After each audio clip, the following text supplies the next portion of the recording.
ligne en horizontale ou en verticale, selon ce qu'on peut faire. Et puis, avec ces couteaux qui ont une pointe, on perce lentement les fromages et puis on attend. Il faut être patient. Le fromage, dit-on, doit trouver son chemin à l'intérieur, s'ouvrir selon sa structure, et seulement de cette manière, quand on ouvre, on aura un bouquet vraiment très très bon. On a parlé du grana padano.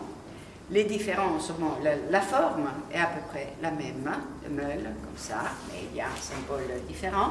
Surtout, c'est le lait. Pour le grana padano, on emploie seulement du lait écrémé. Les vaches peuvent être nourries aussi avec du fourrage d'ensilage. Et donc, pour faire face au danger des fermentations ensuite, on ajoute une substance qui s'appelle l'isozyme. Ça vient du blanc d'œuf, donc c'est naturel, mais ça n'a pas été reconnu par la communauté européenne comme produit naturel 100%.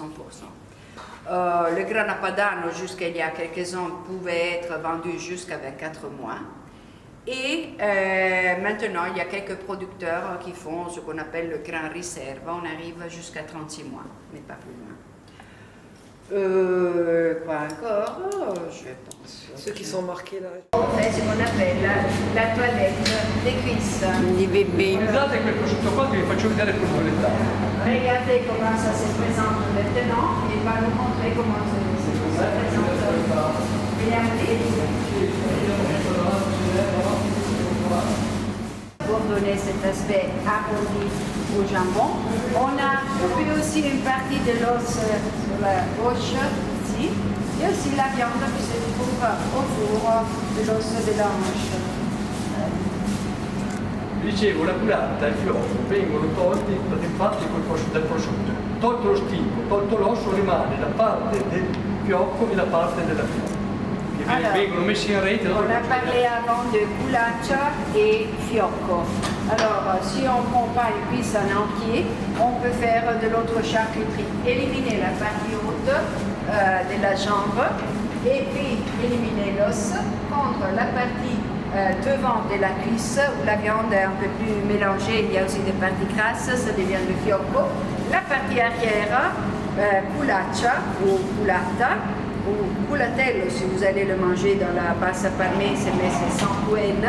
C'est la partie la plus maigre, c'est caractérisé par la présence des muscles et c'est cette culaccia qui est detto che viene scotennata, la parte che va al culatello viene scotennata, a differenza di questa ci faccio vedere qui. La culaccia parce que ici on est hors la zone de production du culatello. Il y a une charcuterie chère que l'on fait dans la pasta parmese, donc le long du pot, sans couenne, on le met dans la vessie bouchon, on le lie avec des ficelles, on les traite avec des épices aussi, et ça coûte assez cher, vous les reconnaissez, les culatello, c'est à peu près 90 € le kilo. La culaccia, c'est la même coupe de viande, si questo è fiocco, c'est l'arrière, la culaccia, c'est la même coupe du culatello, mais avec la couenne, parce qu'on est dans un autre milieu.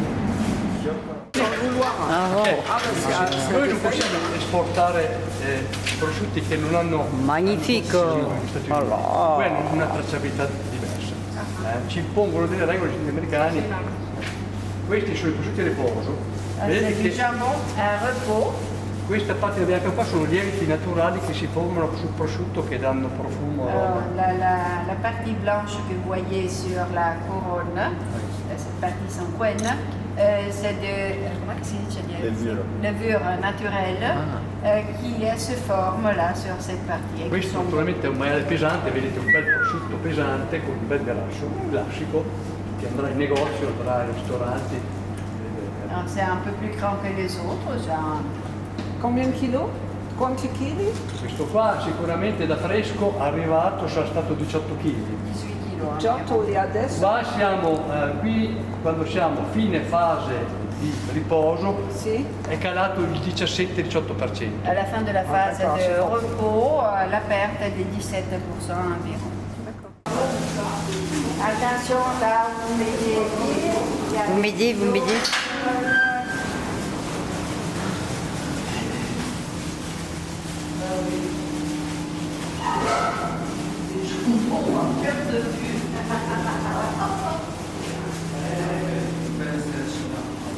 Oui, tout à fait. Je suis entièrement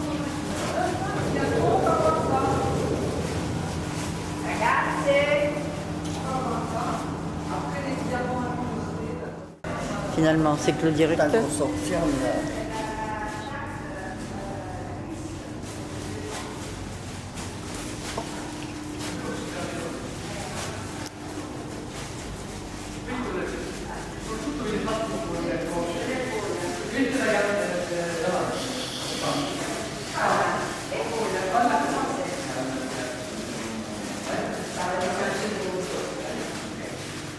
Alors, du cochon, c'est bon.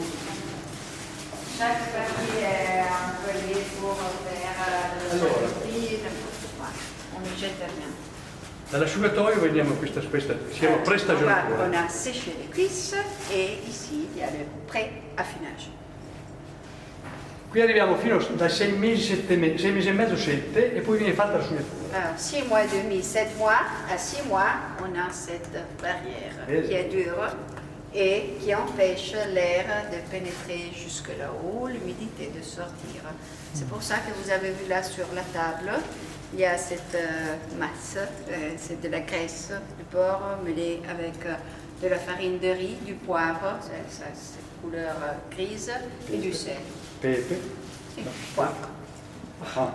Mi hai detto il perché facciamo Sì. l'operazione? Alors, c'est comme une crème de beauté hein, pour les cuisses. Ça doit garder plus souple cette partie pour permettre aux jambons de respirer encore, donc de transpirer et surtout de céder de l'humidité. Perché se no cosa farebbe? Se non lo sugnassimo farebbe una crosta fuori e dentro rimarrebbe molle. On aurait donc, si on faisait un long chemin à faire pour arriver de la couronne jusqu'à haut, et normalement, ça c'est la partie qui reste la plus douce en général.